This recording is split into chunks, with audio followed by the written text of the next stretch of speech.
வணக்கம். இது உங்கள் சிவகாமி ஸ்போக்கன் இங்கிலீஷ் கிளாஸ். இன்றைக்கி வந்து ஸ்போக்கன் இங்கிலீஷில் நம்ம 39வது நாள் பார்க்க போகிறோம். நேற்று வந்து சண்டேன்றதால லீவு, அப்புறம் சாட்டர்டே வந்து கிளாஸ் இல்லை. ஸோ இனிமேல் கண்டினியூஸாக கிளாஸ் இருக்கும். நம்ம இப்போ என்ன பார்த்துட்டு வரோம் அப்படின்னு சொன்னால், ஒரு வார்த்தையை 2 பேர் ஏற்கனவே பேசுனதை அதுக்கப்புறம் ஒரு 2 பேர் பேசிக்கிட்டு இருக்காங்க. நீங்களும் உங்கள் ஃப்ரெண்டும் பேசிக்கிட்டு இருக்கீங்க. பேசி முடிச்சுட்டு நீங்கள் இங்கே வந்துடுறீங்க. அப்புறம் 3வதாக இன்னொரு ஃப்ரெண்டு உங்களுக்கு நீங்கள் பேசி முடிச்சுட்டு வந்ததுக்கப்புறம் இன்னொரு ஃப்ரெண்டு ஒரு வழியில் வராரு. அப்போ அவர் கேட்குறாரு, என்னடா நீங்கள் 2 பேரும் ரொம்ப நேரம் பேசிக்கிட்டே இருந்தீங்களே, என்ன பேசிக்கிட்டு இருந்தீங்க? இல்லை அவங்க எல்லாம் பேசிக்கிட்டு இருந்தாங்களே, என்ன பேசிக்கிட்டாங்களே, அது என்ன பேசிக்கிட்டு இருந்தாங்க? இல்லை அந்த பொண்ணு பேசிக்கிட்டு இருந்துச்சு, அது என்ன பேசிக்கிட்டு இருந்துச்சு? ஸோ அப்போது இன்னொருத்தவங்க என்ன பேசிக்கிட்டு இருந்தாங்க அப்படின்ட்டு நம்ம கேட்கும்போது அதுக்கு வந்து பதிலாக என்ன அமையுதோ அதை பற்றிலாம் பார்க்க போகிறோம். அதுக்கு தான் நான் வந்து ஆல்ரெடி இந்த டாபிக் சொல்லியிருப்பேன். டைரக்ட் ஸ்பீச்லேருந்து இன்டைரக்ட் ஸ்பீச்சாக மாற்றுறது, நேர்கூற்றுலேருந்து அயற்கூற்றா. நான் எதுக்கு இந்த டாப்பிக்லாம் உங்களுக்கு சொல்லலைன்னா, இந்த டைரக்ட் ஸ்பீச் இன்டைரக்ட் ஸ்பீச்சு இப்படி நான் உங்களுக்கு சொல்லிக்கிட்டே போனேன்னா டக்குன்னு உங்களுக்கு வந்து அந்த பழைய ஞாபகம், ஸ்கூலோட ஞாபகம் உங்களுக்கு வந்து மைண்ட் வந்து அதில் போயிடும். அதனால தான் நான் எதுவுமே சொல்கிறதில்ல. ஜஸ்ட்டு வந்து ஒரு சென்டென்ஸ் வந்து இங்கிலீஷில் வந்து எப்படி அமையுது, அந்த சென்டென்ஸோட பேட்டர்ன் வந்து எப்படி இருக்குது. ஒரு சென்டென்ஸ்னு வரும்போது இங்கிலீஷில் முதல்ல யார் வரா, யாரை எடுத்து எழுதணும், யாரை பேசணும், முதல் வார்த்தையாக நிறைய வார்த்தைகள் வரும். ரொம்ப லென்த்தியான சென்டென்ஸ்லாம் இங்கிலீஷ் கிராமரில் இருக்குது. ஸோ அப்போ முதல்ல யாரை பற்றி சொல்லணும், எந்த வார்த்தை வரணும், நம்ம யாரை பற்றி பேசுகிறோமோ அவங்க வரணும். 2வதாக வந்து அவங்க செஞ்ச செயல் அப்படி சொல்லலாம். இல்லை முதல்ல நம்ம யாரை பற்றி பேசுகிறோமோ அவங்க, அதுக்கு அடுத்தது வந்து ஆம், ஈஸ், ஆர், இல்லை வாஸ், வேர், இல்லை வில் பி வச்சு அதுக்கு அடுத்தது அவங்க எப்படி இருக்காங்க, அவங்க என்னவா இருக்காங்க அப்படின்னு சொல்லும். சரிங்களா? இதை வச்சு தான் அடுத்தடுத்த சென்டென்ஸ்லாம் நம்ம வந்து ப்ரீஃபாக கொண்டு போனோம். ஸோ அதனால தான் நான் உங்களுக்கு வந்து இந்த டென்ஸ் இதை வந்து நான் சம்மந்தப்படுத்தி சொல்லலை. ஒரு டென்ஸ் பேரையோ இல்லை மற்ற எந்தெந்த சென்டென்ஸும் சொல்ல. நான் உங்களுக்கு வந்து இந்த 80 டேஸ் கிளாஸ் வந்து என்ன அப்படின்னா, நீங்கள் வந்து அந்த பேசிக் உங்களுக்கு புரிஞ்சுக்கணும். எந்தெந்த வார்த்தையில் எந்தெந்த சென்டென்ஸில் என்னென்ன வார்த்தை எப்படி யூஸ் ஆகுது அப்படின்றத நீங்கள் புரிஞ்சுக்கிட்டிங்கன்னா, நான் இதுக்கு அடுத்தது வந்து கிராமர் கிளாஸ் எடுப்பேன். சரிங்களா? கம்ப்ளீட் கிராமர்னு சொல்லிட்டு நான் ஃபுல்லாக ஒரு வீடியோ மட்டும் போஸ்ட் பண்ணேன். அதுக்கப்புறம் அதை கண்டினியூ பண்ண முடியல. அதுக்கப்புறம் வந்து இனிமேல் வந்து அதையும் கண்டினியூஸாக கொண்டு போகலான்னு இருக்கேன். அதில் வந்து உங்களுக்கு புரிஞ்சிடும். ஃபஸ்ட்டு ஆனால் இந்த 80 டேஸ் ஸ்போக்கன் இங்கிலீஷ் வித் கிராமரோட நீங்கள் இந்த கிளாஸ் ஃபுல்லாக முடிச்சிட்டிங்கன்னா, உங்களுக்கு வந்து ஒரு சென்டென்ஸ் வந்து இப்படி தான் நம்ம எழுதும்போது அமையுது. இந்தந்த வார்த்தைகள்லாம் சேர்த்து இப்படி தான் நம்ம எழுதுகிறோம். அதுக்கான வார்த்தைகள் என்னென்ன, அந்த கிராமரில் பயன்படுத்தக்கூடிய வார்த்தைகள் என்னென்னு நீங்கள் தெரிஞ்சுப்பீங்க. அதனால தான். ஓகேங்களா? இப்போ பாருங்களேன். இப்போ அதே மாதிரி தான் லாஸ்ட் கிளாஸ் சொன்ன மாதிரி தான் நீங்களும் உங்கள் ஃப்ரெண்டும் பேசிக்கிட்டு இருக்கீங்க. ஃபஸ்ட்டு வந்து பேசிக்கிட்டிங்கன்னா ஆமு, ஈஸு, ஆறு அது கூட வெர்போட ஐஎன்ஜி வந்து சேர்ந்து அது எப்படி வந்து இன்னொரு ஃப்ரெண்டுக்கிட்ட 7:30 மணிக்கு நீங்கள் ஒருத்தவங்களுக்கு பேசிட்டீங்க. அது 9 மணிக்கு இன்னொரு ஃப்ரெண்டை பார்க்குறீங்க. அவன்கிட்ட போய் நீங்கள் எப்படி சொல்லும்போது 7:30 மணிக்கு நடந்த வார்த்தைகள்லாம் 9:30 மணிக்கு சொல்லும்போது எப்படி மாறுறதுன்னு சொல்லலாம். சரிங்களா? இப்போ வந்து அதே 7:30 மணிக்கு சரிங்களா? அதே 7:30 மணிக்கு நேற்று 7:30 மணிக்கு நீங்களும் உங்கள் ஃப்ரெண்டும் பேசிக்கிட்டு இருந்தீங்க. சரிங்களா? அதை வந்து நேற்று 9 மணிக்கு இன்னொரு ஃப்ரெண்டு உங்கள்கிட்ட வந்து கேட்குறாரு. ஸோ அதை பற்றி அதே மாதிரி தான். சரிங்களா? அப்போ இப்போ நேற்று வந்து ஆமு, ஈஸு, ஆர் இதெல்லாம் வந்துச்சுன்னா அது வந்து வாஸ், வேர்ன்னு வரும் அப்படின்னு சொன்னேன். இன்றைக்கி வந்து அதே சென்டென்ஸில் 7:30 மணிக்கு பேசும்போது ஹேவ், ஹேஸ் அப்படின்ற சென்டென்ஸு அதுக்கு பக்கத்தில் ஒரு பாஸ்ட் பார்ட்டிசிபிள் வார்த்தையை வச்சு வெர்பை வச்சு வந்துச்சுன்னா, பாஸ்ட் பார்ட்டிசிபிள்னா என்ன, நான் வந்து இன்கம்ப்ளீட் ஆகாமல் ஒரு வெர்பு இருக்கும். அதாவது அந்த வெர்பு டேபிளில் ப்ரெசண்ட்டு, பாஸ்ட்டு பார்ட்டிசிபிள் 3வதாக இருக்கிற வெர்பு ஹேவ், ஹேஸ் பக்கத்தில் இந்த 3வதாக இருக்கிற வெர்பு வரும்னு சொன்னேன். ஸோ அந்த மாதிரி பேட்டர்ன் நீங்கள் வந்து 7:30 மணிக்கு ஒரு ஃப்ரெண்டு கூட பேசும்போது அவர் உங்களுக்கு சொல்லிட்டாருன்னா, அதை வந்து நீங்கள் 9 மணிக்கு இன்னொரு ஃப்ரெண்டு கிட்ட சொல்லும்போது அந்த வார்த்தைகள்லாம் எப்படி மாறும் அப்படின்றத இன்றைக்கி பார்க்க போகிறோம். சரிங்களா? இப்போ முன்னாடி 7:30 மணிக்கு பேசுகிறீங்க. ஃபஸ்ட்டு வார்த்தை I have to go early அப்படின்னு சொல்லிட்டு உங்கள் ஃப்ரெண்டு உங்கள்கிட்ட சொல்கிறான். டேய் ரொம்ப நேரம் பேசிக்கிட்டே இருந்துட்டோம், ஆனால் இன்றைக்கி நான் சீக்கிரமாக வீட்டுக்கு போகணும் அப்படின்னு சொல்கிறான். ஸோ அப்போ அது இங்கிலீஷில் எப்படி சொல்லியிருப்பான்னா, I have to go early. நான் இன்றைக்கி ரொம்ப நேரமாச்சுட்டா நம்ம பேசியிருந்தோம், அதனால் இன்றைக்கி டக்குன்னு வீட்டுக்கு போகணும், எனக்கு வீட்டுக்கு போயிட்டு இன்னொரு வேலை இருக்குது, அதை முடிக்கணும், அது ரொம்ப முக்கியமான வேலை அப்படின்னு சொல்லும்போது ஐ ஹாவ் டுன்ற வார்த்தை நான் எதுக்கு சொன்னேன், ஒரு செயலை நம்ம செஞ்சே ஆகணும். செய்யலைன்னா அப்படி செய்ய மிஸ் பண்ணிட்டோன்னா ரொம்ப ரொம்ப முக்கியமான வேலை இருக்கும், செய்ய மிஸ் பண்ணிட்டேன்னா அதோட இம்பேக்ட் வந்து அதோட தாக்கம் வந்து பின்னாடி பிற்காலத்தில் அதிகமாக இருக்குன்னு சொன்னேன். ஸோ அப்போ இது வந்து I have to go early. I have to go இயர்லினா நான் சீக்கிரமாக போயாகணும். நான் முன்னாடியே போயாகணும். ஏன்னா ஒரு சில வேலைகள் இருக்குது செய்யறதுக்காக தான் செஞ்சே ஆகணுன்ற பட்சத்தில் அப்படின்னு உங்கள் ஃப்ரெண்டு உங்கள்கிட்ட சொல்கிறாரு. I have to go early அப்படின்னு நான் போகிறேன்டா எனக்கு டைம் ஆயிடுச்சு அப்படின்னு சொல்லும்போது I have to go early அப்படின்னு சொல்கிறாரு. 7:30 மணிக்கு இது வந்து நீங்கள் 2 பேரும் பேசும்போது உங்கள் ஃப்ரெண்டு உங்கள்கிட்ட சொன்னது. இதே வந்து 9 மணி ஆயிடுச்சு. இன்னொரு ஃப்ரெண்டு வரான். அப்போ என்ன கேட்குறான், "டேய் என்னடா நீ வந்து நான் அப்படி போனேன் ஒரு 7:30 மணிக்கா, அங்கே நிக்கும்போது அவன்ட்ட பார்த்தா அவங்க கூட நீ என்ன பேசிக்கிட்டு இருந்த?" அப்படின்னு கேட்குறான். "ஒன்றும் இல்ல" அப்படின்னு சொல்லிட்டு அந்த கதையெல்லாம் சொல்றீங்க. அவங்க வீட்ல மத்த சம்பவத்தெல்லாம் ஏதேதோ சொல்லியிருக்கான். சொல்லி முடிச்சுட்டு கடைசியா அப்புறம் சொல்லிக்கிட்டே இருந்தான். திடீர்னு என்னன்னா, அவனுக்கு ஏதோ முக்கியமான வேலை இருக்காம். அதனால நான் அவன் சீக்கிரமா வீட்டுக்கு போணும். முன்னாடியே வீட்டுக்கு போணும் அப்படின்னு சொல்லிட்டு கடைசியா சொல்லிட்டு போயிட்டான்டா அப்படின்னு அப்போ அவன் முன்னாடியே வீட்டுக்கு போணும். முன்னாடியே போகணும். சீக்கிரமா போகணும். அவன் முன்னாடியே போகணும்னு சொல்லிட்டு கிளம்பிட்டான் அப்படின்றது சொல்லுங்க. ஸோ அப்போ எப்படி மாறியிருக்கு? அவன் முன்னாடியே போகணும்னு சொன்னான். அவன் முன்னதாகவே போகணும் அப்படின்னு சொல்லிட்டு போயிட்டான். அப்போ முதல்ல 7:30 மணிக்கு பேசும்போது உங்கள் ஃப்ரெண்டு உங்கள்கிட்ட சொன்னது வந்து, நான் முன்னாடியே போணும். I have to go early. நான் முன்னாடியே போகணும். ஸோ அதனால கிளம்புறேன்னு சொல்லிட்டு போனான். இங்கே நீங்கள் வந்து அவனை பார்த்து அவன் பேசுனது இன்னொருத்தவங்கள்ட்ட சொல்லும்போது, ஹி ஹேட் டு அவன் முன்னாடியே போகணும்னு சொன்னான். அப்போ ஐ வந்து ஹி ஆயிடுச்சு. ஐன்றது ஆணாக இருந்துச்சுன்னா பேர் வந்துடும். இங்கே வந்து ஹீன்னு வந்துடும். ஐன்றது ஒரு சொன்ன உங்கள் ஃப்ரெண்டு பொண்ணாக இருந்துச்சுன்னா இங்கே ஷீ வரும். இல்லை பேர் வந்துச்சுன்னா அந்த பேர் அப்படியே வரும். இப்போ ஐயை எடுத்துகிட்டு பேர் ஏதாவது வந்துச்சுன்னா அந்த பேர் வந்து ஹீ பக்கத்தில் அப்படியே வரும். இங்கே இங்கே பாருங்களேன், ஷாஷா ஹேவ் டு கோ இயர்லி அப்படின்னு இருந்துச்சுன்னா அப்படி 9 மணிக்கு உங்கள்கிட்ட உங்கள் ஃப்ரெண்டுக்கிட்ட நீங்கள் சொல்லும்போது அது ஷாஷா ஹேட் டு கோ இயர்லி அப்படின்னு வரும். இங்கே ஹேவ் அப்படின்றது வந்து இங்கே ஹேட் டு ஹேட் அப்படின்ற ஒரு வார்த்தை வந்திருக்கு. அவ்வளோதான், வேறு மாற்றமே இல்லை. சரிங்களா? இப்போ பாருங்கள், இப்போ உங்களுக்கு புரிஞ்சிச்சா? சரிங்களா? இதை மட்டும் நல்லா புரிஞ்சுக்கங்க. அடுத்த லெவலில் நம்ம இன்னும் ப்ரீஃபாக சூப்பராக பார்க்கலாம். பேசிக் கிராமரை நான் உங்களுக்கு நல்லா சொல்லித்தரேன். சரிங்களா? ஓகே, அதுக்கு அடுத்தது வந்து 2வது சென்டென்ஸு. அதே 7:30 மணிக்கு பேசிக்கிறீங்க. உங்கள் ஃப்ரெண்டு கூட பேசிக்கிட்டீங்க. உங்கள் ஃப்ரெண்டு என்ன சொல்கிறாருன்னா, my sister has Khan to Australia. நீங்கள் உங்கள் ஃப்ரெண்டுக்கிட்ட பேசுங்க, வீட்டிலலாம் எப்படி இருக்காங்க? வீட்டில் எல்லாம் எப்படி இருக்காங்க? நல்லா இருக்காங்களா? அப்போது 7:30 மணிக்கு சொல்லும்போது 2வது டைமு 7:30 மணிக்கு 2வது சென்டென்ஸ் பாருங்கள். அப்போ உங்கள் ஃப்ரெண்டுக்கிட்ட நீங்கள் சொல்லிட்டுருக்கீங்க. அப்போ அவங்க உங்கள்கிட்ட சொல்கிறான், டேய் நாங்கள்லாம் இப்படி இருந்தோம், எங்கள் அப்பா எப்படி இருக்காங்க, வீட்டிலலாம் எப்படி இருக்காங்கன்னு நீங்கள் கேட்கும்போது அவன் சொல்கிறான், நான் நல்லா இருக்கேன், எங்கள் வீட்டில் எல்லோரும் நல்லா இருக்காங்க, நாங்கள் வந்து இப்போல்லாம் அந்த வேலை செஞ்சுட்டு இருந்தோம், நிறைய வார்த்தை பேசிக்கிட்டு சரி நீங்கள் கேட்குறீங்க, உங்கள் அக்கா எங்கடா இருக்காங்க அப்படின்னு கேட்கும்போது அவன் சொல்கிறான், my sister has Khan to Australia. அப்போ எங்கள் அக்கா ஆஸ்திரேலியா போயிருக்காங்கன்னு சொல்கிறான். இது 7:30 மணிக்கு நடக்குது. திரும்பி 9 மணிக்கு சரி பேசி முடிச்சுட்டு அந்த பையன் போயிட்டான். திருப்பி வந்து முதல்ல சொல்லும்போது my sister has Khan to Australia. எங்கள் அக்கா என்னோடய சிஸ்டர் வந்து ஆஸ்திரேலியா போயிருக்காங்க அப்படின்னு அவன் சொல்கிறான். வார்த்தை மட்டும் சொல்கிறான். என்னோடய அக்கா ஆஸ்திரேலியா போயிருக்காங்க. My sister has Khan to Australia. இந்த வார்த்தை, இந்த சென்டென்ஸு 9 மணிக்கு பேசும்போது எப்படி மாறுதுன்னு பார்த்தீங்கன்னா, அது நீங்கள் 9 மணிக்கு போகிறீங்க, இன்னொரு ஃப்ரெண்டு வரான். என்னடா அவங்க கூட நான் 7:30 மணிக்கு இப்படி போனேன், அவங்க கூட என்னடா பேசிக்கிட்டு இருந்தேன் அப்படின்னு சொன்னான். அப்புறம் இந்த கதையெல்லாம் சொல்லி முடிச்சுட்டு கடைசியாக இந்த வார்த்தையை சொல்கிறீங்க. ஒன்றும் இல்லை, கடைசியாக வந்து அவங்க அக்கா எங்கேன்னு கேட்டேன். அவங்க அக்கா வந்து ஆஸ்திரேலியா போயிருக்காங்கன்னு சொன்னான் அப்படின்னு சொல்லியிருந்தேன்ல. அப்போ என்ன வரும்? His sister had gone to Australia. சரிங்களா? ஹேஸ் பக்கத்தில் பாஸ்ட் பார்ட்டிசிபிள். கோ அப்படின்ற வெர்போட பாஸ்ட் பார்ட்டிசிபிள் ஃபார்ம் என்ன? கோ, வென்ட், கான். வெர்பில் 3வது இடத்துல கான் இருக்கும். கோ, வென்ட், கான். அப்போது ஹேஸ், ஹேவ் பக்கத்தில் எப்பவுமே பாஸ்ட் பார்ட்டிசிபிள் தான் வரும். சரிங்களா? அப்போது my sister has Khan to Australia அப்படின்றது ஹிஸ் சிஸ்டர். அங்கே சொல்லும்போது என்னோட அக்கான்னு இந்த பையன் சொல்லியிருப்பான். நீங்கள் வந்து இன்னொருத்தவங்களை சொல்லும்போது, டேய் அவனோட அக்கா ஆஸ்திரேலியா போயிருக்கான்னு சொன்னான்டா அப்படின்னு சொல்லுங்க. அப்போது his sister had gone to Australia அப்படின்னு சொல்லிடுறாங்க. அந்த வார்த்தை வந்து 9 மணிக்கு என்ன மாறுது? என்னோட அக்கான்னா அவனோட அக்கா அப்படின்னு மாறிடும். தமிழில் வந்து சொல்லும்போது அழகாக இருக்கும். நான் இப்போ உங்களுக்கு இன்னொரு தடவை நீங்கள் என் மேலே எந்த தப்பும் நினச்சிக்கக்கூடாது. ஏன்னா நான் உங்களுக்கு சொல்கிறது ஃபுல்லாக பேச்சு மொழி எப்படி இருக்குமோ அதே மாதிரி தான் சொல்லிட்டு வரேன். நான் ப்ரீஃபாக உங்களுக்கு கொண்டுட்டே போகல.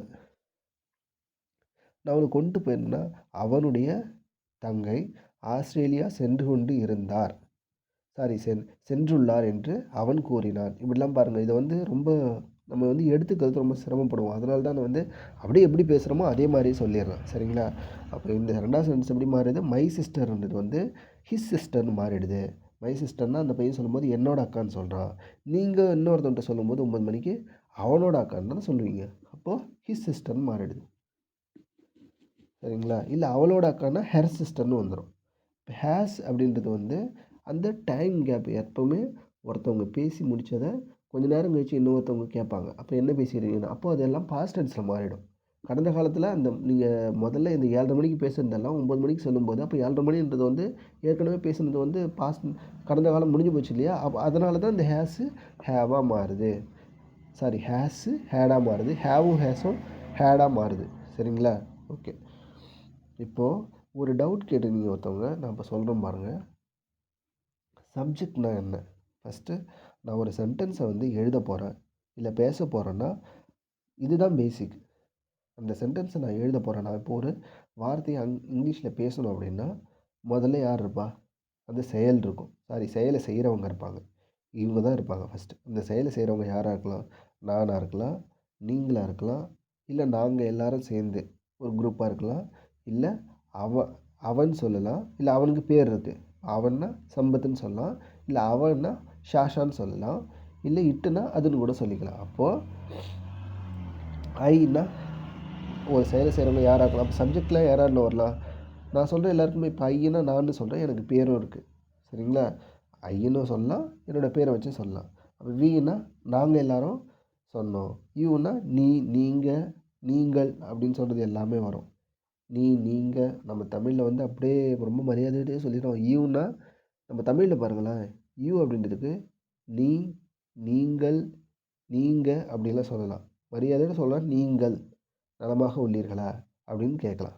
சார் நீங்கள் எப்படி இருக்கீங்க அப்படின்னு சொல்லிட்டு மரியாதையாக கேட்கலாம். அது நம்ம ஃப்ரெண்டுக்கிட்ட போகும்போது நீ எப்படிடா இருக்க அப்படின்னு கேட்கலாம்ல. இப்போ தமிழில் வந்து அந்த மரியாதை நிமித்தமாக சொல்லக்கூடிய வார்த்தைகள் வந்து வேறுபடுது. ஆனால் இங்கிலீஷில் வந்து ஒரே வார்த்தை தான். யூன்னா ஹவ் ஆர் யூ அப்படின்னு கேட்குறீங்க. Sir how are you sir அப்படின்னு கேட்குறீங்க. அப்போ கேட்கும்போது ஒரே வார்த்தை தான். சார் ஹவ் ஆர் யூ அப்படின்னு கேட்குறீங்க. அந்த ஹவ் ஆர் யூ அப்படின்றது வந்து ஒரே இதுதான். யூன்னா நீ, நீங்கள், நீங்கள். தமிழில் வந்து 3 வார்த்தை இருக்குது. அதை மரியாதை சொல்லும்போது, ஆனால் இங்கிலீஷில் வந்து ஒரே வார்த்தை. யூன்னா அதை நம்ம எப்படி வேணாலும் சொல்லிக்கலாம். ஃப்ரெண்டுக்கிட்ட கேட்கும்போது நீ எப்படிடா இருக்குன்னு கேட்கலாம். ஒரு ஹையர் அஃபிஷியல் ஒரு ஸ்டாஃப் கிட்ட கேட்கும்போது, உங்கள் ஆஃபீஸ் ஸ்டாஃப் கிட்ட கேட்கும்போது, உங்களோட பெரியவங்களை கேட்கும்போது அந்த யூன்றது நீங்கள் அப்படின்னு மாறிடும். சரிங்களா? ஓகே. அதுக்கு அடுத்து பாருங்கள். அப்போது தே அவங்க, அவர்கள். இப்போ ஐனா நான், வீனா நாங்கள், யூனா நீ, நீங்கள், தேனா அவங்க, இல்லை அவர்கள். சரிங்களா? அப்போ ஒரு செயலை செய்யும்போது இவங்கெல்லாம் முன்னாடி இருப்பாங்க. அதே மாதிரி ஹீ, ஷீ, இட். ஹீனா அவன், அவனுக்கு பேரும் வரும், பேரையும் சொல்லிக்கலாம். ஷீனா அவள்னு அர்த்தம், அந்த பொண்ணு, அந்த பொண்ணோட பேரையும் சொல்லிக்கலாம். இட்டுனா அதுன்னு சொல்லிக்கலாம். அப்போது ஒரு வார்த்தையை நம்ம எப்போ இங்கிலீஷில் சொல்லும்போது, இல்லை எழுதும்போது, பேசும்போது முதல்ல என்ன வரும்? சப்ஜெக்ட் அப்படின்றது வரும். அதுக்கு அடுத்தது அவங்க செய்கிற செயல் வரும். அதுக்கு அடுத்தது அந்த செயலோட தொடர்புடைய அந்த முதல் நம்பர் சப்ஜெக்ட் செய்கிற செயலோட எதெல்லாம் தொடர்புடையோ அதெல்லாம் ஆப்ஜெக்டாக வரும். அதுக்கு ஆப்ஜெக்ட் வந்து டைரக்ட் ஆப்ஜெக்ட், இன்டைரக்ட் ஆப்ஜெக்ட் அப்படின்னு வரும். இல்லை இந்த ஆப்ஜெக்ட் எடுத்துகிட்டு காம்ப்ளிமெண்ட்னு ஒரு வார்த்தை சொல்லலாம். இந்த ஆப்ஜெக்ட் எடுத்துகிட்டு அட்ஜெக்டிவ்னு ஒரு வார்த்தையை போடலாம். ஆப்ஜெக்ட் எடுத்துகிட்டு அட்வெர்ப்னு ஒரு வார்த்தையை போடலாம். நிறைய வார்த்தைகள் இருக்குது அதுக்கு அடுத்தது. அதுக்கப்புறம் ஸோ அப்போ இந்த மாதிரி இதெல்லாம் நீங்கள் பேசிக்காக புரிஞ்சுக்கணும். சரிங்களா? எப்பொழுதுமே ஒரு வார்த்தையை எழுத போனால் ஒரு செயலை செய்பவர், ஒரு சென்டென்ஸ் நீங்கள் பார்த்தீங்கன்னா இங்கிலீஷில் எப்படி வரும்னா ஒரு செயலை சரி, ஓகே. இப்போ உங்களுக்கு புரியும்னு நினைக்கிறேன். இப்போ ஒரு ஃபார்மேஷன், ஒரு சென்டென்ஸ் வந்து ஃபார்மேஷன் பண்ணும்போது என்னென்ன டைப் ஆஃப் வேர்ட்ஸ்லாம் வருது அப்படின்றத வந்து நீங்கள் தெரிஞ்சுக்கணும். ஃபஸ்ட்டு வந்து ஒரு இந்த செயலை செய்கிறவங்க யாருன்னு வரலாம். அடுத்தது அவங்க செஞ்ச செயல் வரும். அப்புறம் அதோட தொடர்புடைய மற்ற வார்த்தைகள்லாம் வரும். இப்படி தான் ஒரு சென்டென்ஸ் வந்து தமிழ்லேயும் இங்கிலீஷ்லேயும் அமையும். சரிங்களா? இப்போ ஐனா நான், வீணா இதுக்கெல்லாம் I, we, you, they, he, she, it இதெல்லாம் வந்து நீங்கள் ஸ்கூலில் படிச்சிருப்பீங்க. நிச்சயமாக உங்களுக்கு ஞாபகம் இருக்கும். இதையே நான் இன்னும் ப்ரீஃபாக அடுத்த அந்த கம்ப்ளீட் கிராமர் கிளாஸில் உங்களுக்கு நடத்துவேன். சரிங்களா? ஃபஸ்ட்டு இதை மட்டும் ஞாபகம் வச்சுக்கங்க. சரிங்களா? ஓகே. அதுக்கு அடுத்து பாருங்களேன். அதுக்கு அடுத்தது ஹீனா அவன்னு சொல்கிறேன்னா ஹீனா அவன்னு சொல்லிக்கலாம். இல்லை அவர்னு கூட நம்ம மரியாதை நிமித்தமாக அவர்னு சொல்லிக்கலாம். சரிங்களா? அவர் எப்படி இருக்கார் அப்படின்னு தமிழில் கேட்போம். சார் நல்லா இருக்காங்களா? இல்லை அவர் நல்லா இருக்காங்களா அப்படின்னு கேட்போம். அவன் நல்லா இருக்கான்னு கேட்டால் அது வந்து நம்ம ஃப்ரெண்டு, நம்மக்கிட்ட க்ளோசஸ்ட்டாக இருக்கவங்க கூட நம்ம சொல்லிக்கலாம். மரியாதை நிமித்தமாக சொல்லும்போது அவர் எப்படி இருக்கார், அவர் நல்லா இருக்காரா, அப்படின்னு கேட்கும்போது அவர்னு சொல்லிக்கலாம். சரிங்களா? ஆனா தமிழ்ல அவன்னு சொல்லிக்கலாம். அவன்னு சொல்லலாம் பேச்சு மொழியில. அவர் அப்படின்ற 3 வார்த்தை இருக்கு. ஹி அப்படின்ற ஒரு வார்த்தைக்கு 3 வார்த்தை இருக்கு. ஆனா இங்கிலீஷ்ல அவ, அவர், அவ அப்படின்றதுக்கெல்லாம் ஒரே வார்த்தை தான் இருக்கு. சரிங்களா? ஓகே. இப்போ உதாரணத்துக்கு பாருங்களேன். அதுக்கு அடுத்து வந்து ஷி அப்படின்ற ஒரு வார்த்தை இருக்கு. ஷீன்னா அவள்னு அர்த்தம். அந்த பொண்ணுக்கு அவள்ன்றது அந்த பொண்ணு பேர் கூட வச்சு நீங்கள் ஃபஸ்ட்டு சென்டென்ஸை வச்சு நீங்கள் சொல்லலாம். இப்போது ஷி ஹாஸ் கான் டு மும்பைனா அவள் மும்பைக்கு போயிருக்கா.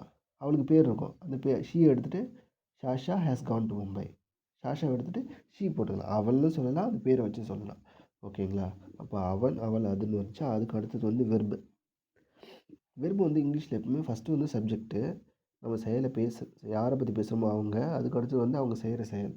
அந்த செய்கிற செயல் வந்து அதுக்கு தான் ரொம்ப ரொம்ப முக்கியம். நீங்கள் இந்த வெர்பு டேபிளை நீங்கள் படிக்கணும். ஒவ்வொரு செயலுக்கும் என்னென்ன மாதிரியான வார்த்தைகள் இருக்குது. ஒரு செயலை மென்ஷன் பண்ணுறதுக்கு ஒருத்தவங்க ஒரு செயலை மென்ஷன் பண்ணுறதுக்கு எந்த மாதிரியான வார்த்தைகள் இருக்குது. இப்போ போ அப்படின்ற ஒரு வார்த்தையை சொல்கிறதுக்கு கோ, போன அப்படின்னு சொல்கிறதுக்கு வெண்ட் அப்படின்ற ஒரு வார்த்தை இருக்குது. அப்போ கானுன்னா இந்த பாஸ்ட் பார்ட்டிசிபிள் இன்கம்ப்ளீட் ஆகாமல் இருக்கும், கம்ப்ளீஷன் ஆகாமல் இருக்கும்.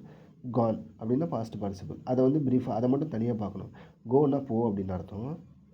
ஒரு செயலை செய் அப்படின்ற வார்த்தை நமக்கு ஆர்டர் போடுறது, இதெல்லாம் இந்த வெர்பு டேபிள் ஃபஸ்ட்டாக இருக்கும். பாஸ்ட்டில் வந்து அது போன அப்படின்னு சொல்கிறதுக்கு வெண்ட்டுன்னு வரும். அது வந்து வெர்பு டேபிளில் ரெண்டாவதாக வரும். அதுக்கடுத்து பாஸ்ட் பார்ட்டிசிபிள் வந்து கான் அப்படின்ற ஒரு வார்த்தை. ஃப்யூச்சரில் ஒரு செயலை செய் அப்படின்றது வந்து வில் கோ அப்படின்ற ஒரு வார்த்தை வரும். சரிங்களா? அதே கண்டினியூஸில் போய்கிட்டு இருக்கான் அப்படின்னு சொல்கிறதுக்கு கோயிங் அப்படின்ற ஒரு வார்த்தை. அப்போ கோ, went, Kanu, will go, going இதெல்லாம் வந்து ஒரு வெர்புக்கான வார்த்தையாக அங்கே அமையும். இப்போ நான் கோவுக்கு மட்டும் சொன்னேன். சீக்கு வந்து சீனா பாரு, சானா பார்த்தேன், சீன்னா பார்த்துருக்கேன். அது வந்து பாஸ்ட் பார்ட்டிசிபிள் எச்சவினை தமிழில். அடுத்து வந்து பார்ப்பேன்னா வில் சி அப்படின்னு வரும். அப்போ சீன்னா பார்த்துக்கிட்டு இருக்கு. சரிங்களா? அது வார்த்தைக்கு ஏற்ற மாதிரி மாறிடும். அப்போ வெர்பு வந்து இந்த மாதிரி டைப் ஆஃப் வெர்பு. அப்போ நீங்கள் வெர்பு எல்லாம் தெரிஞ்சுக்கணும். சப்ஜெக்ட் கூட முக்கியம், அவ்வளோ இம்பார்ட்டன்ட்லாம். ஆனால் வெர்பு ரொம்ப நிறைய தெரிஞ்சு வச்சுக்கணும். அப்போ தமிழில் எப்படி வரும் அந்த சென்டென்ஸ்லாம்? போ அப்படின்ட்டு அங்கே கோன்றது இங்கே அப்படி வரும், போ அப்படின்னு வரும். தமிழில் அப்படி என்ன சொல்லும்போது போன்றது என்ன செஞ்சுக்கிட்டு இருக்கேன் அப்படின்னா நான் போகிறேன். இப்போ என்ன செய்யணும்னா அது இன்னொருத்தர் சொல்லணும்னா அந்த செயல் தொடர்ந்து நடந்துக்கிட்டு இருந்துச்சுன்னா போய்கிட்டு இருக்கேன். அந்த போய்கிட்டு இருக்கேன்னு வந்து கடந்த காலத்தில் 3 டைப்பாக மாறும். போய்கிட்டு இருக்கிறேன், இப்போது போய்கிட்டு இருந்தேன், லாஸ்ட்டு கடந்த காலத்தில் போய்கிட்டு இருப்பேன் நாளைக்கு. அடுத்தது பாருங்கள், நான் போயிருப்பேன். அதே கடந்த காலத்தில் சொன்னால் போயிருந்தேன், நாளைக்கு போயிருப்பேன். அப்படி மாறிடுதா? அப்போ 2 வெர்பாக வருது இதெல்லாம். ஸோ அப்புறம் போய்கிட்டே இருந்தேன், அப்புறம் போய்கிட்டே இருப்பேன், அப்புறம் போய்கிட்டே இருக்கிறேன். ஸோ அப்போ வெர்பு வந்து போன்ற வெர்பு வந்து தமிழில் எப்படி மாறுது, இங்கிலீஷில் எப்படி மாறுது அப்படின்றதெல்லாம் நீங்கள் பர்ஃபெக்டாக தெரிஞ்சு வச்சுக்கணும். அதெல்லாம் இன்னும் நம்ம ப்ரீஃபாக செம்ம அட்டாச்மெண்ட்டாக நல்ல ரொம்ப நிறைய வெர்பு எடுத்து போட்டு டெய்லியும் அனலைஸ் பண்ணலாம், நிறைய பார்க்கலாம். சரிங்களா? ஓகே. அப்போ இதெல்லாம் உங்களுக்கு புரிஞ்சிருக்கும்னு நினைக்கிறேன். சரிங்களா? நான் அதனால தான் உங்களுக்கு வந்து இந்தந்த இதுக்கு இப்படி தான், இது இந்த type S plus V plus O plus IO plus DO plus C plus அப்படிலாம் நடத்தவே எனக்கு விருப்பம் இல்லை. ஏன்னா இதை நடத்தினா திரும்பி உங்களுக்கு ஸ்கூல் ஞாபகத்தில் இல்லை காலேஜில் நீங்கள் படித்தது தான் ஞாபகம் வரும். ஸோ அதனால் இந்த பேட்டர்னில் வந்து நான் ஸ்போக்கன் இங்கிலீஷெலாம் கொண்டு போக விரும்பலை. ஸோ இப்போ பாருங்களேன், நீங்கள் ஃபஸ்ட்டு இந்த 80 டேஸ் நீங்கள் அட்டன் பண்ணி முடிங்க. உங்களுக்கு தெளிவான ஒரு ஒரு ஒரு 50% இல்லை ஒரு 60% உங்களுக்கு நிச்சயமாக ஒரு ஐடியா கிடைக்கும். அடுத்தது நம்ம அடுத்த கிளாஸ் இப்போ நான் ஸ்டார்ட் பண்ணிவிடுவேன் இந்த 2 நாளில் கம்ப்ளீட் கிராமரை. ஸோ அதில் வந்து இன்னும் நீங்கள் ப்ரீஃபாக தெரிஞ்சுக்கலாம். சரிங்களா? சூப்பராக பர்ஃபெக்டாக பேசலாம். அடுத்தடுத்துல இன்னுமேல் வரப்போகிற கிளாஸ் இன்னொரு இது ஸ்டார்ட் பண்ண போகிற ஒரு செஷன் வந்து எந்தெந்த சுச்சுவேஷனுக்கு எந்தெந்த மாதிரியான வார்த்தைகள்லாம் பயன்படுத்தணும் அப்படின்ட்டு அதில் நம்ம இன்னும் நம்ம வொக்காபுலரி வந்து நிறைய ஸ்ட்ராங் பண்ணிக்கலாம். சரிங்களா? ஓகே. இப்போ என்ன சொல்கிறேன்னா, அப்போது ஒரு செயலை நான் பேச போகிறேன் இல்லை எழுத போகிறேன்னா ஒரு செயல் மட்டும் இருக்கும். இல்லைன்னா அந்த செயலை செஞ்சவங்க மொதல் வார்த்தையில் இருப்பாங்க. 2வது வந்து அந்த செயல் இருக்கும், என்ன செயல் செஞ்சாங்களோ அது. 3வது வந்து அதோட தொடர்புடைய வார்த்தைகள்லாம் அடுத்தடுத்து வரும். அப்போ முதல்ல என்ன முக்கியமாக தேவைன்னா யாரை பற்றி பேசணும்னா அவங்க, அதுக்கு அடுத்து வந்து அவங்க செஞ்ச செயல், இதுதான் வேணும். சரிங்களா? இது மாதிரி தான் ஒரு சென்டென்ஸ் நம்ம எழுதும்போது ஒவ்வொரு வார்த்தைகளும் அமையும். ஓகே. அதுக்கு அடுத்தது பாருங்கள். ஓகே, அதை விட்டுருங்க. அப்போ உங்களுக்கு அதில் ஒருத்தவங்க டவுட் கேட்டாங்க, அதனால தான் சொன்னேன். அப்புறம் ஹேவ் ஹேஸ். இந்த ஹேவ் ஹேஸ் எல்லாம் நான் எதுக்கு, நான் ஒரு கிளாஸ் எடுத்தேன்ல, ஹேவ் ஹேஸ்னால் அது எதுக்காக பயன்படுது?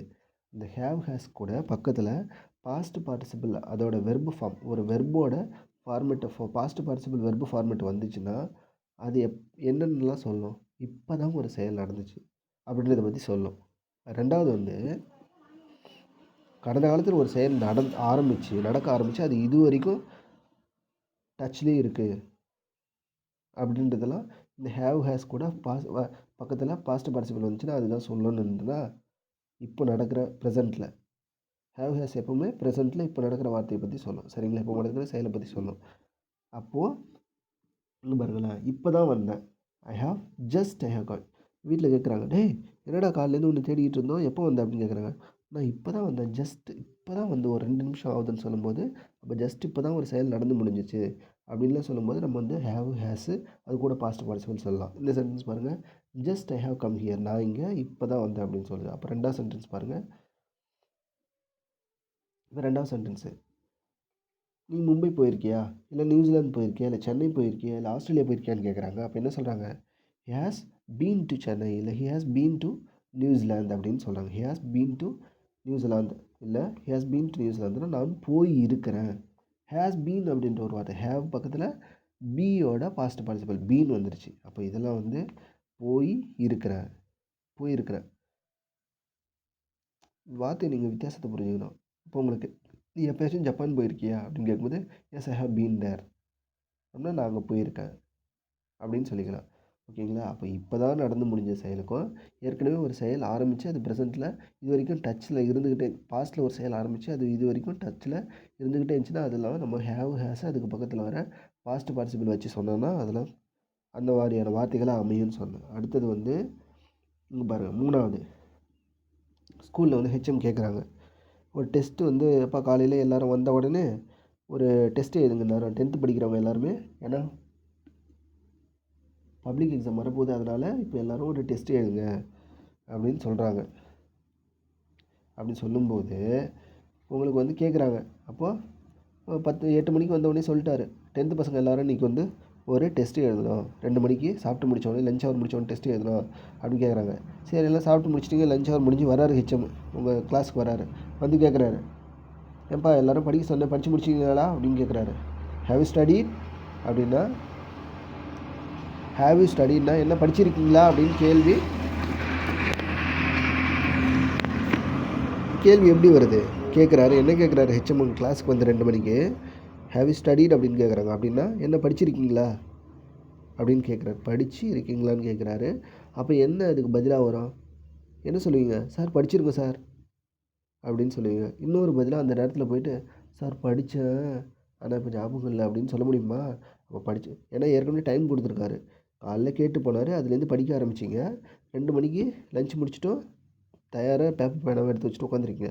அப்போ படிச்சிருக்குன்னு தான் அதுக்கு சரியான பதிலை சொல்லுவீங்க. அப்போ போய்ட்டு படித்தேன்னு சொல்ல மாட்டீங்க. படித்தேன்றது வந்து இது இந்த கேள்விக்கான சரியான பதில் இல்லை. அப்போது ஹேவ் யூ ஸ்டடின்னு கேட்டால் அதுக்குரிய ஆன்சர் என்ன வரும், வி ஹாவ் ஸ்டடிட், இல்லை ஐ ஹாவ் ஸ்டடி, சார் படிச்சிருக்கோம். வி ஹாவ் ஸ்டடின்னா படித்தது மனசில் இருக்குது, ஞாபகத்தில் இருக்குது, இது வரைக்கும் காலையில் படிக்க ஆரம்பித்தது, படித்தது எல்லாமே இது வரைக்கும் ஞாபகத்தில் இருக்குது, நாங்கள் டெஸ்ட் எழுத தயார் அப்படின்னு அர்த்தம்.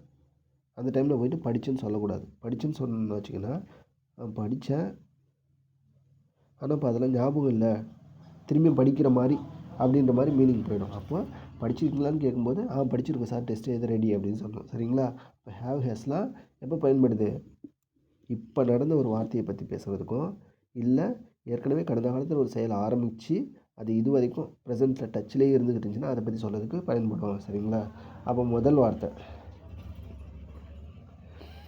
வார்த்தையை நம்ம அப்படியே மாற்றலாம். இந்த 3 வார்த்தை, I have just come here இப்போ தான் வந்தேன், ஐ ஹாவ் பீன் டு சென்னை, எடுத்தது வந்து ஐ ஹாவ் கான் தேர், இந்த 3 வார்த்தையும் அப்படியே நம்ம வந்து இதெல்லாம் இப்போ ஒரு உதாரணத்துக்கு இப்போ 7:30 மணிக்கு இந்த 3 வார்த்தையும் நீங்கள் உங்கள் ஃப்ரெண்டு கூட பேசிகிட்டு இருந்தீங்க, just I have come here இப்போ தான் வந்தேன் அப்படின்னு பேசுகிறீங்க. அடுத்தது இன்னொன்று உங்கள் ஃப்ரெண்டு, இதெல்லாம் 7:30 மணிக்கு நடக்குது, I have been to Chennai, இல்லை I have been to New Zealand, நான் நியூசிலாந்து போயிருக்கேன், இல்லை ஹேவ் யூ ஸ்டடின்னு கேட்குறாங்க, ஐ ஹாவ் ஸ்டடிட் அப்படி இல்லை வி ஹாவ் ஸ்டடிட் அப்படின்னு 3 வார்த்தையும் நீங்கள் சொல்லியிருக்கீங்க. அப்போ அந்த ஃபஸ்ட்டு 3 சென்டென்ஸே வந்து நீங்கள் 9:30 மணிக்கு இன்னொரு ஃப்ரெண்டு கேட்குறான், அப்போ எப்படி மாறுதுன்னு பார்க்கலாம். செட் ஒரு வார்த்தையை போட்டுக்கிட்டோம், ஃபஸ்ட்டு சப்ஜெக்ட்டு, அப்போது அவன் என்னடா சொன்னான் அப்படின்னு 9 மணிக்கு கேட்குறான், அவன் இப்போ தான் வந்தேன்னு சொன்னான், he just just he had come. இப்போ தான் வந்தேன்னு அவன் சொன்னான். அவன் என்னடா சொன்னான்னு கேட்கும்போது வார்த்தைக்கு. அங்கே சொல்லும்போது எப்படி சொல்லிப்பான், நான் இப்போ தான் வந்தேன் அப்படின்னு சொல்லிப்பான். இங்கே பாருங்களேன், அவன் இப்போ தான் வந்தேன்னு சொன்னான் வார்த்தைக்கு. அப்படியே மாறிடுது. அப்போ ஜஸ்ட் ஹி ஹேட் கம் அப்படின்னு வந்துடும் அந்த சென்டென்ஸ். 2வது வந்து நியூசிலாந்து போயிருக்கியா? என்னடா அவன்கிட்ட பேசிக்கிட்டு இருந்தா ரொம்ப நேரமா 7:30 மணிக்கு பார்த்துட்டு போனேன்னு கேட்கும்போது 2வது வார்த்தையை சொல்கிறான். இல்லை ஒன்றும் இல்லை, அவனை நீ எப்பயாச்சும் நியூசிலாந்து போயிருக்கியாடான்னு கேட்டேன். அவன் நான் நியூசிலாந்து போயிருக்கேன், ஐ ஹாவ் பீன் டு நியூசிலாந்து அப்படின்னு சொன்னான். அவன் என்கிட்ட 7:30 மணிக்கு பதில் சொல்கிறான், நான் நியூசிலாந்து போயிருக்கேன்னு. அதே நீங்கள் 9:30 மணிக்கு ஃப்ரெண்டுக்கிட்ட சொல்லும்போது எப்படி மாறிடும்? அவன் நியூசிலாந்து போயிருக்கேன்னு சொன்னான்டா, வேறு ஒன்றும் இல்லை. அப்போ செட் தட்டை முன்னாடி போட்டுக்கிட்டு, செட் தட் அப்படின்ற வார்த்தையை முன்னாடி போட்டுக்கிட்டு அவன் he had been to New Zealand அவ்வளோதான் அப்படின்னு சொன்னான். சரிங்களா? போயிருக்கிறதா சொன்னான். ஓகே, அதுக்கு அடுத்து 3வது சென்டென்ஸ் வந்து ஹெச்எம் சொல்கிறாரு, சார் என்ன சார் அந்த பசங்கள்கிட்ட காலையில் எதோ பேசிக்கிட்டு இருந்தீங்க அப்படின்னு கேட்கும்போது, சாரி 2 மணிக்கு போய் அவங்க கிளாஸில் எதோ சொல்லிகிட்டு இருந்தீங்களே அப்படின்னு சொல்லிட்டு இன்னொரு ஏஹெச்எம் வந்து கேட்குறாரு.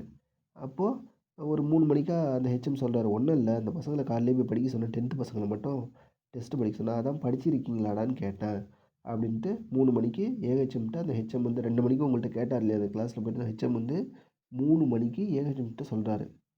சரிங்களா? என்ன சொல்லியிருப்பார்? ஒன்றும் இல்லை, அவங்க எல்லாரையும் படிச்சிங்களாடான்னு கேட்டேன். சரிங்களா? அதுக்கு அவங்க என்ன பதில் சொன்னாங்கன்னா, நான் ஃபஸ்ட்டு 2 மணிக்கு சொல்லும்போது இந்த பசங்க என்ன சொல்லியிருப்பாங்க, ஹெச்எம் கேட்டவுடனே, என்னடா எல்லோரும் படிச்சிருக்கீங்களான்னு கேட்டவுடனே, நாங்கள் எல்லோரும் படிச்சிருக்கோம் சார், வி ஹேவ் ஸ்டடீட் அப்படின்னு சொன்னாங்க. இப்போ அதுவே அந்த ஹெச்எம் வந்து 3 மணிக்கு ஏஹெச்எம் சொல்லும்போது, ஒன்றும் இல்லை, அவங்க எல்லோரும் படிச்சிருக்காங்கன்னு சொன்னாங்க, அவ்வளோதான். அப்போது தே ஹேட் ஸ்டடீட் அப்படின்னு மாறிடும். சரிங்களா? அப்போது இதுதான் உங்களுக்கு புரிஞ்சுக்கணும். இந்த சென்டென்ஸை நீங்கள் திருப்பி திருப்பி பாருங்கள், நிச்சயமாக உங்களுக்கு புரிஞ்சிடும். அதுக்கு அடுத்தது வந்து ஒரு ஹேவு கூடயோ ஹேஸு கூடயோ பக்கத்தில் பாஸ்ட் பார்ட்டிசிபிள் வந்துச்சுன்னா அது எந்த மாதிரியான சூழ்நிலையில் வருது, அதுவே அதை நம்ம வந்து இன்டைரக்ட் ஸ்பீச்சில் மாற்றணும். ஒருத்தவங்க சொன்னதை ஹேவ் ஹேஸு அது கூட பாஸ்ட் பார்ட்டிசிபிள் வச்சு ஒருத்தவங்க ஏற்கனவே பேசியிருந்தாங்க, அவங்க பேசுனது வந்து இன்னொருத்தவங்கள்ட்ட நம்ம சொல்லும்போது அது வந்து ஹேடு அதுக்கு பக்கத்தில் பாஸ்ட் பார்ட்டிசிபிளாக மாறும். அதுதான் ரூல், வேறு ஒன்றும் இல்லை. சரிங்களா? அப்படியே நம்ம சொல்லும்போது சப்ஜெக்டாக எப்படி எப்படிலாம் வரும்னு பாருங்களேன். அது சொன்னுச்சு, அவன் சொன்னான், அவ சொன்னா, அவங்க சொன்னாங்க, நீ சொன்ன, நீங்கள் சொன்னீங்க அப்படின்னு மாறிடும். அவ்வளோதான். சப்ஜெக்டாக இது தாங்க வரும், வேறு எதுவும் வராது. அது சொன்னுச்சு, அவன்றது அவனுக்கு பேர் கூட இருக்குது. சம்பத் சொன்னான், இல்லை ஷீன்றது வந்து ஷசுதா சொன்னா, இல்லை அவங்க சொன்னாங்க, இல்லை யூனா நீங்கள் சொன்னீங்க அப்படின்ட்டு மட்டும் மாறும். ஸோ அப்போ இந்த கிளாஸ் வந்து ரொம்ப ரொம்ப ரொம்ப ஒரு முக்கியமான கிளாஸ். நீங்கள் வந்து லைவில் கமெண்ட் சொல்லுங்கள். யாருக்காச்சும் டவுட் இருந்துச்சுன்னா, இன்கேஸ் இன்னும் ஏதாவது டவுட் இருந்துச்சுன்னா நீங்கள் எனக்கு கமெண்ட்ஸில் சொல்லுங்கள், நான் போஸ்ட் பண்ணுறேன். சரிங்களா? ஓகே, இன்னும் ஒரு 2-3 கிளாஸ் இருக்குது, ரொம்ப முக்கியமான கிளாஸ். இதை நீங்கள் கவனிச்சுட்டே வாங்க. நிச்சயமாக வந்து இது 80 டேஸ் கிளாஸ் முடிக்கும் போது நிச்சயமாக உங்களுக்கு வந்து எல்லாருக்கும் புரியும்னு நினைக்கிறேன்.